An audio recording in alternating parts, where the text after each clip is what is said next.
Subscribe करें अपने YouTube channel लानामोट medicine को और बेल आइकन दबाएं लेटेस्ट नोटिफिकेशन पाने के लिए। वेलकम फ्रेंड्स, सुस्वागतम दोस्तों।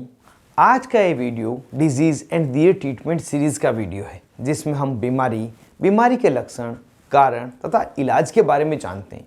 लेकिन आज के इस वीडियो में हम किसी प्रकार की बीमारी के बारे में नहीं जानेंगे, बल्कि अल्कोहल डी एडिक्शन के बारे में जान रहे हैं, जिसे आप शराब छोड़ना कह सकते हैं। किस तरह से शराब छुड़वाई जाती है, शराब छोड़ते समय कौन कौन सी दवाइयाँ दी जाती है जिससे कि मरीज को शराब छोड़ने में ज़्यादा समस्या नहीं हो, और ऐसी कौन सी दवा है जिसको लेने पर बिना बताए शराब छुड़वाई जा सकती है। यह सभी बातें इस वीडियो में जानेंगे, इसलिए वीडियो को पूरा देखें जिससे कि आपको पूरी जानकारी मिल सके। आप हैं अपने दोस्त मोहित आदिश के साथ, देख रहे हैं अपना यूट्यूब चैनल लानामोट मेडिसिन। चलिए आज पे कुछ नया सीखते हैं।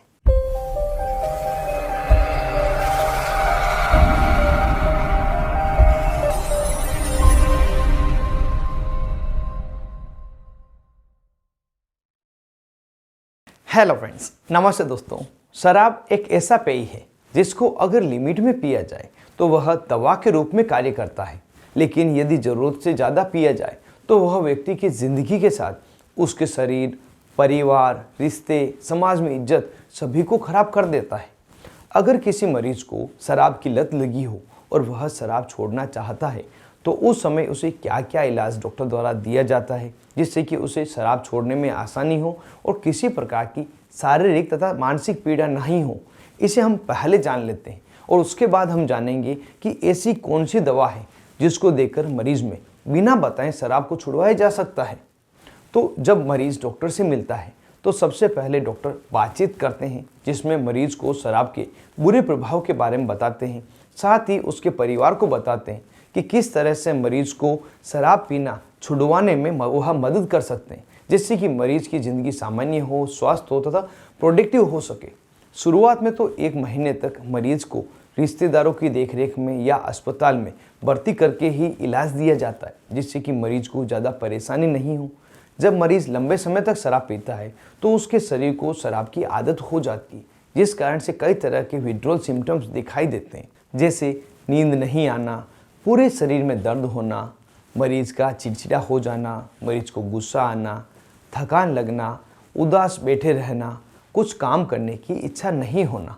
तो इन सभी लक्षणों के आधार पर ही डॉक्टर द्वारा दवाइयाँ दी जाती है, जिससे कि इन सभी लक्षणों को कम किया जाए और मरीज को शराब की ज़रूरत महसूस नहीं हो। दवाओं में सबसे पहली जो दवा दी जाती है वह होती है नाइट्रोजेपाम 10 मिलीग्राम की टेबलेट। इसे सुबह तथा शाम को दी जाती है। दूसरी बी कॉम्प्लेक्स टेबलेट, जिसे दिन में 1 बार लेने की सलाह दी जाती है।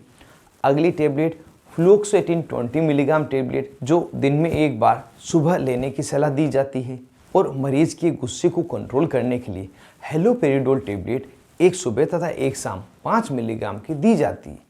यह पूरा इलाज शुरुआत में तो 15 दिन के लिए दिया जाता है और यह देखा जाता है कि क्या मरीज में अन्य दवाइयों की आवश्यकता है। अगर आवश्यकता होती है तो उसके अनुसार दवाइयाँ चेंज की जाती है, अन्यथा इन्हीं दवाओं को लगातार दिया जाता है। और इन दवाओं के साथ मुख्य जो दवा है जिसको शराब छुड़वाने की दवा कहते हैं, जिसे देकर आप बिना बताए भी शराब छुड़वा सकते हैं, वह भी दी जा सकती है।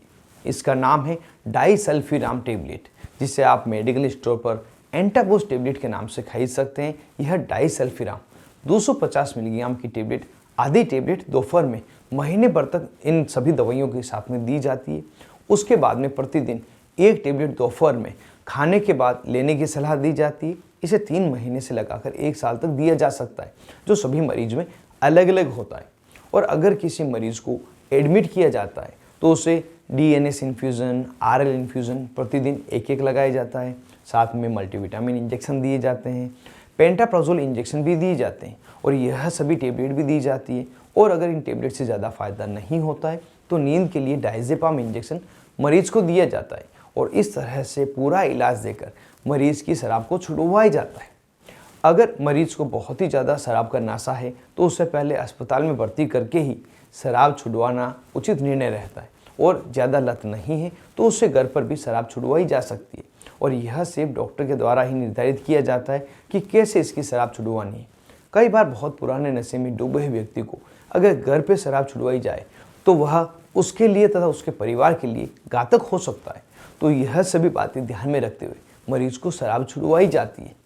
तो दोस्तों, आज की इस वीडियो में बस इतना ही। यह वीडियो आपको कैसा लगा मुझे कमेंट बॉक्स में अवश्य बताएं। और क्या आपने भी कभी किसी व्यक्ति को शराब छुड़वाने में मदद की है या आपने कभी शराब छोड़ी है, यह कमेंट बॉक्स में ज़रूर से बताएं। आज के इस वीडियो में बस इतना ही। मिलते हैं किसी नए वीडियो में नई दवा नए टॉपिक के साथ। तब तक के लिए स्वस्थ रहें और मस्त रहें।